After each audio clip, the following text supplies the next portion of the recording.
One signature changed millions of lives. One little girl was told she might never walk normally. Two songs released in 1979 became permanent residents in the Gen X soundtrack. And the man whose words inspired an entire series on this show celebrates a birthday today. Good morning and welcome to Kindness Rising, your morning dose of hope, humanity, and heart. Today we are exploring what happens when determination meets opportunity. So let's rise. Good morning, good morning, good morning. Welcome in this morning to Kindness Rising, another trip around the loop. 7:30 a.m. Eastern. We come here to open up the mornings in the lab network every single weekday morning. A little bit of hope, a little bit of humanity. High fives from Mike Sullivan and the crew that's out there with us for Kindness Rising this morning. Bring the tunes down a little bit. Sully, I'm glad you're here this morning. Kathy the donkey. Hey, Kathy, I saw it. You're going live. Unfortunately, 10 p.m. at night for me is late, but I'll maybe try to pop in for a little bit right before I go to sleep because I'm so happy you're choosing to do that. That's amazing. Congratulations. Keep going. Keep going. All right. Let's keep rolling it this morning with whoever's with us. Small crowd today. It's okay. That's why I'm here. I have said it a million times over. I'll keep saying it. This is the deal. I show up here 7:30 a.m. Eastern every weekday morning, whether there's 0 people, 1 people, 2 people, 1,000 people. I would never had 1,000 people, I got to be honest. I think the most ever concurrent I had was like 19 or 20, but that doesn't matter.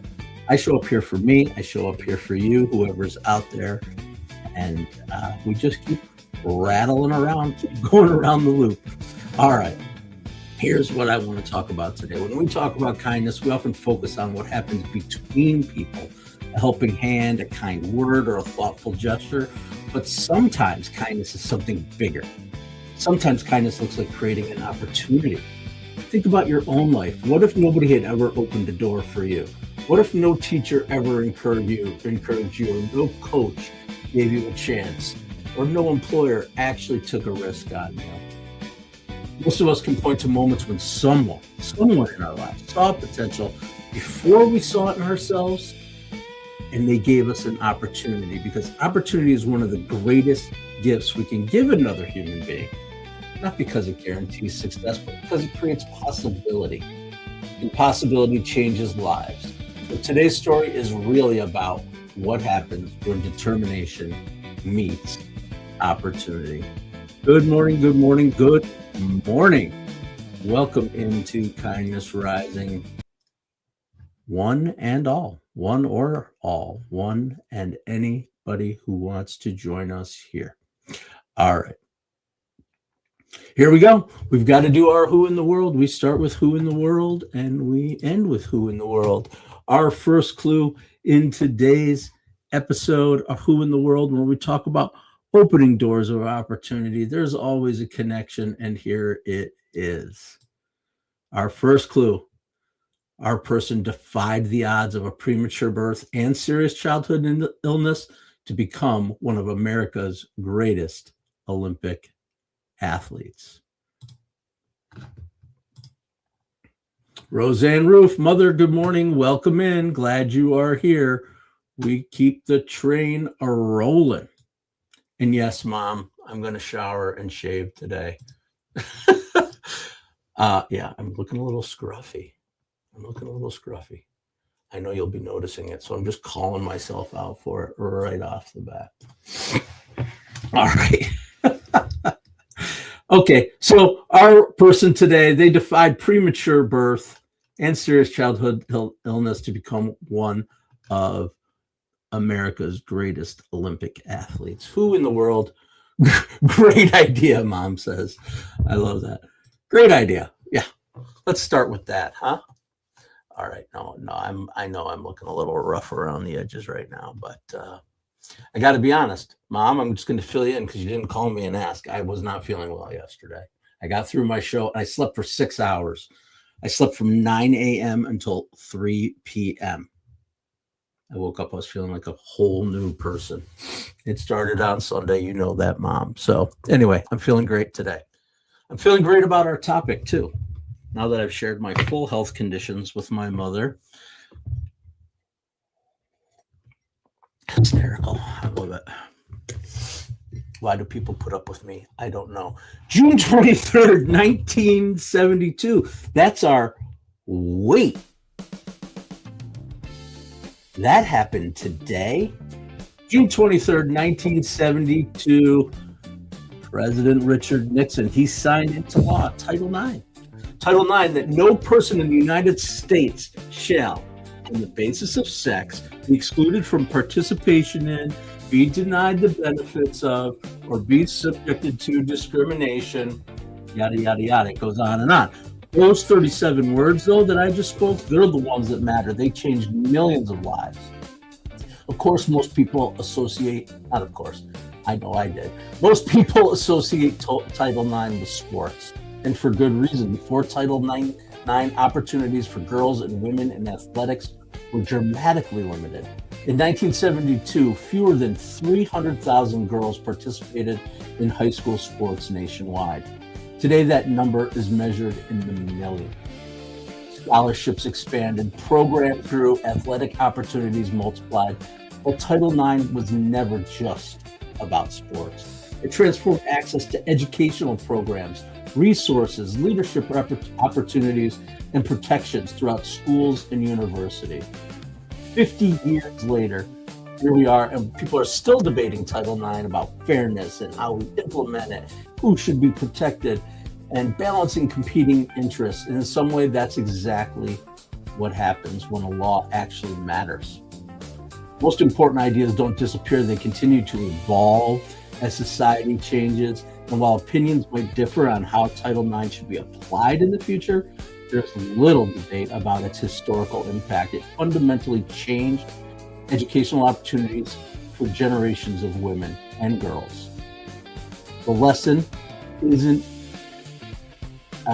that progress isn't usually a finish line. It's an ongoing conversation. Sometimes one generation opens the door. My business card is sticking to my arm. What?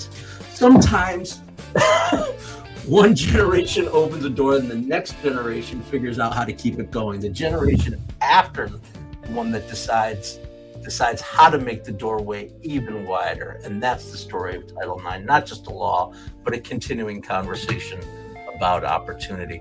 Thanks for joining me here in Kindness Rising, at the show. I'm glad you're here. We come here every weekday morning, 7:30 a.m. Eastern, to get you up with a little hope and humanity and high fives for less rage bait and just waking up on the right side of the bed. Please stick around, subscribe to the channel. Check out the other shows here on Mornings in the Lab Network. Today is Mornings in the Lab with Keith, John, and Friends, featuring our resident relationships and sex expert, Brianna Bass, who will be coming in and sharing tremendous insights from her vast experience down in the Dallas, Texas, and Austin, Texas. Pretty amazing. Great person, Brianna Bass. Check her out for sure. It is Tuesday, and then we'll have Sarah Barnes-Humphrey. Yep. Let's talk supply chain and let's keep going here on Mornings in the Lab. All right. Changing our music and our approach. Those who know, here comes the drop. That's it. That sound can mean only one thing. This is our Kindness Spotlight. Every day on Kindness Rising, we highlight an organization that's leaning into our topic, that's helping support the world, because there's a lot of good work being done by good people out there, and that's our mission. Multiply kindness and unlock growth for those people. And here it is, today's special Kindness Spotlight. If I can do this the right way. Boom, there it is, a half a picture. But we're really talking about the Women's Sports Foundation. Absolutely. When Title IX became law in 1972, it certainly opened doors. But opening a door and helping someone walk through it, they aren't always the same thing. Just 2 years later, tennis legend Billie Jean King. Yep, she established this Women's Sports Foundation to ensure that girls and women had the support, resources, and opportunities to succeed in athletics. Since then, the organization has helped millions of girls gain access to sports, leadership opportunities, scholarships, mentoring, and advocacy. And why does that matter? Because sports teaches much more than competition. It teaches confidence, resilience, and teamwork, and it teaches young people how to get back up after they fall.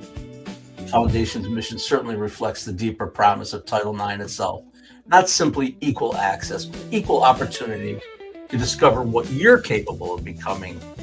To me, that's kindness in action, not lowering the bar, but making sure everyone has a chance to clear it. There it is, the Women's Health Foundation. Check them out sometime as we roll into our next segment. Good morning, Jess. Hey, you were feeling well? I'm just glad you're feeling well enough to stop in. I appreciate you, Jess, 100%. I hope you're feeling better. I wasn't feeling well either. What cured me was 6 hours of sleep. That's what I needed. So I hope you're feeling well real soon there. All right. That was our kindness spotlight for the day. We need to do another clue. People are chomping at the bit for a clue. All right. I need to get a clue sometimes too, but here is your clue.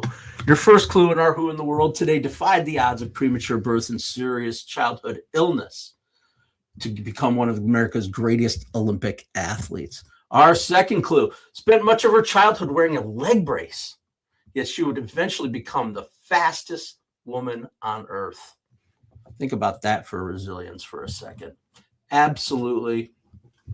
We might be circling around it. We've been talking about Title IX and the Women's Sports Foundation. We've given a couple of clues, and now because I have to do this, we're going to zigzag you a little bit. Today is a special day in my world too.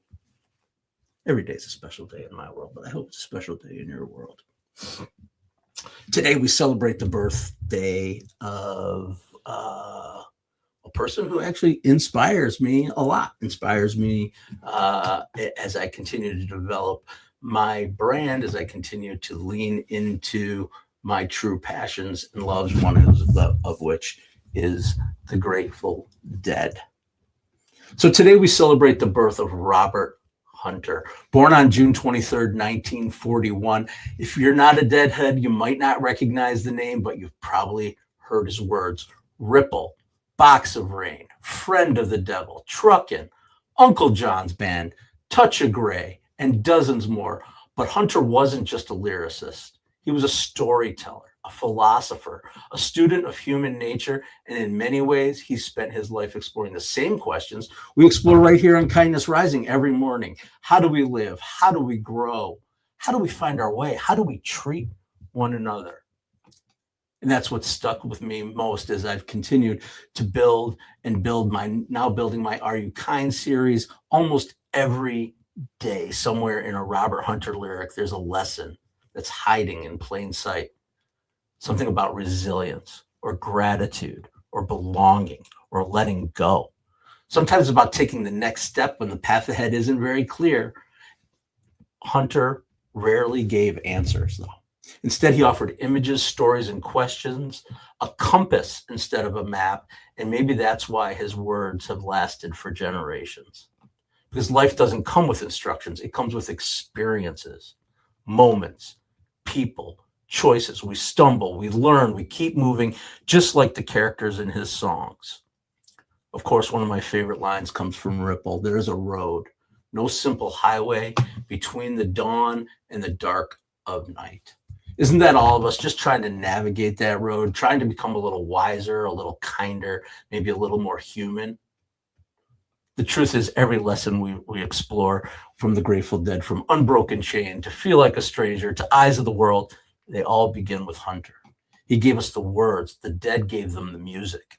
And generations of listeners found pieces of themselves inside that story. So today's question is simple. What wisdom have you gathered along your own road? And are you willing to share it with someone who might need it?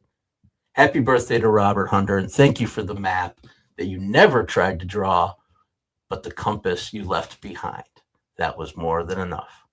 All right. That's the tribute for Robert Hunter. Yep. And yeah, sure. Aragorn, nice. Aragorn believes in Sasquatch coming to us from Middle Earth alone. Aragorn 22. Or does that mean you're the 22nd generation from Middle Earth? I don't know. Are you a Strider? Do I believe in Sasquatch? I believe there are things out there that none of us understand or know. 100%. And Sasquatch, sure. Why not? Absolutely. All right. We'll keep rolling here on Kindness Rising. Aragorn, thanks for joining us. Don't forget to subscribe to the channel. Everyone out there, Jess and Keith's here. Mornings in the Lab. What's up, buddy? I am glad you're with me this morning. Looking forward to your show at 8 o'clock right here on Mornings in the Lab Network, where we get up and get after it every day to help people not hit the snooze button, get their day started with a little hope, a little humanity, a little heart. We've been doing it now for several years. I'm all coming up on my full year. We will be here for you Monday through Friday, 7:30 a.m. Eastern on Kindness Rising, and then getting on over to Mornings in the Lab Network and checking out all the morning programs, all the experts that are joining us here on Mornings in the Lab. Shel Raphael Whitaker on Wednesdays, the guys over at What the Truckin, House of Bricks, Adam and Paul. We've got John Kiesel. We just come check us out.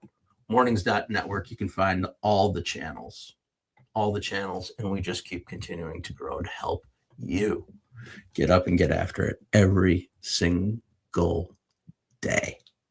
Every single day. All right. Here we go. We're rolling. I gave you 2. Are you ready for your third? A little early today on our third clue. I'll give you some time to think about it. Is anybody catching the theme? Trying to figure it out? Knowing this person? Here we go. It's now or never. They defied the odds of premature birth and serious childhood illness to become one of America's greatest Olympic athletes. They spent much of her childhood, there we go, there's a clue, wearing a leg brace, but would eventually become the fastest woman on earth. Unreal. And our final clue, do we know it from this? Became the first American woman to win 3 Olympic golds in a single games. And she accomplished it at the 1960 Olympics in Rome, Italy. What do we think? Do we know this person? Pretty inspiring story, to say the least. Let's get to our compass, and then we'll get back to our big reveal. I know sports isn't always our strength here on the channel, but this is a good one. All right, today's compass, we always like to move to action every morning here on Kindness Rising. I like to give you a few little tips, something to think about for today. 3 ways to open doors to opportunity. Open a door. Holy moly, isn't that the easiest thing? You want to open the door to opportunity? Open a door. Seriously, think about someone early on in their journey, a coworker, a student, a new employee, a young entrepreneur. Ask yourself, what opportunity can I create for this person? Maybe an introduction, advice, encouragement, just a chance. Open a door. You never know where it might lead. Second is thank someone. Easy peasy. Thank someone who opened a door for you. Nobody gets where they're going alone. A coach, a teacher, a boss, mentor, a friend. Maybe it's just a family member who believed in you before you believed in yourself. Reach out today. Send a text, write an email, or make a call, because gratitude turns opportunity into legacy. And lastly, share a piece of your wisdom. Robert Hunter spent a lifetime turning experiences into stories. You don't need to write a song to do the same, but what's one lesson you've learned that could help someone else? Share it, tell the story, pass it along. Wisdom becomes kindness when we stop keeping it to ourselves. So just open a door. Thank someone who opened one for you and share what you've learned. Pick one today, do it today, and that's how kindness rises. Thanks for joining me here. It's been a rockin' morning. Who's out there in the comments? Anybody guessing? Kathleen guesses no clue. No, it's not no clue. It's not no clue. I know people are waiting for the answer. Let me kill the tunes. Here's our reveal. Today's mystery person is an amazing woman, Wilma Rudolph. She battled polio and wore a leg brace as a child, and then she became only one of the greatest Olympic athletes in American history, 3 Olympic golds in one, the fastest woman in the world, and an inspiration to generations who followed her. Her story reminds us that our beginnings do not determine our destination. Sometimes the things that seem like limitations become the foundation of our greatest strengths. That's Wilma Rudolph. Here's a couple little facts about Wilma Rudolph that aren't there that I read about. First of all, a sort of sad ending. I'll hit you with this, how she passed. Only 54 years old. I resemble that. 54 years old, polio, childhood illnesses, leg braces, all kinds of stuff. 54 years old, she succumbed to brain cancer very quickly, too, apparently, according to the story, from diagnosis to death. Very sad that we lost her at that age, but hopefully she remains an inspiration for Title IX. Think about the opportunities that she didn't have because Title IX. She did that all that she did without Title IX. Now we have that door open for us. The other thing I loved about this was reading about her nicknames. You know, when people become famous, they got to get nicknames. She's got some amazing ones. The Black Gazelle, the Tornado, the Black Pearl, and of course, the Flash. I think those are cool names that I would be honored to have and probably describe her, at least her running style, for sure, very well. So that's Wilma Rudolph. She was our person of the day that we are honoring women in sport. So I thought that was neat. And today would have been her birthday, 1940. So you do the math. I don't know. I'm not very good at it. 86 she would have been today. Yes, but she passed at 54. All right. Wilma Rudolph rocking us through the day. Kathy, did you know Wilma Rudolph before today? If not, I highly recommend we look at her story, read about it, be inspired by it. I know you're inspired every day. There's a woman who can really show you the truth. And the other thing is she spent a ton of time, and this is why it all matters, her work that she did in the 40s and 50s, 60s. What am I thinking? Wrong person. 60s, led to 1972. She did a lot of political advocacy and things for all kinds of causes. All right. Well, that was Wilma Rudolph. I've got one more little segment because, of course, when I'm doing my research, I bump into these things and I'm like, whoa, this is the second time I've done this where you find, like, I think there were 2 major movies, right? Wasn't Gremlins and Indiana Jones or something? I forget what it was that were released on the same day. This is in the world of music, June 23rd, 1979. So I was 7, for context, 7 years old, but both of these songs, 2 songs entered the world at the same time. And both of these songs, I think, have basically become fixtures in Gen X memory. One featured a fiddle playing showdown with the devil, and the other delivered one of the most recognizable guitar riffs in rock and roll. Of course, the devil went down to Georgia looking for a soul to steal. We know that one, Charlie Daniels Band. And the second one, My Sharona, My Sharona. One inspired countless air fiddle performances, and the other became impossible to hear without immediately singing along. All right, side story. Does anyone else remember the My Sharona scene in Reality Bites? Vivid memory of that, remembering them dancing in the convenience store to My Sharona as they were buying snacks and things with her father's credit card, and yeah, it became a problem. Anyway, good movie, Reality Bites for Gen Xer, but 47 years later, after those 2 songs, they still show up in movies and playlists, sporting events, commercials, random moments when someone says, whoa, I haven't heard this one in years. It's a reminder that we rarely know which moments will become memory, and today's ordinary experience may become tomorrow's nostalgia. Years from now, something happening in your life right now may be the thing that makes you smile and say, remember when? Remember when? Yep. Mom, we had a great conversation right over the weekend about nostalgia. It's such a drug to remember.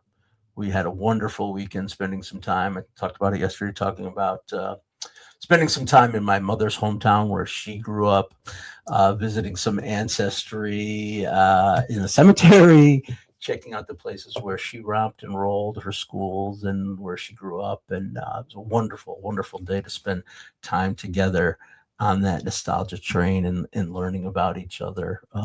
It's important. So I hope you continue to share your stories multi-generationally. It's part of what I do here at Kindness Rising. Yesterday, I talked a little bit about my grandmother, all inspired by that. All right. So that's it. That's what I had for today. I'm really excited that you guys joined here. Don't forget to keep coming. Mornings in the Lab Network.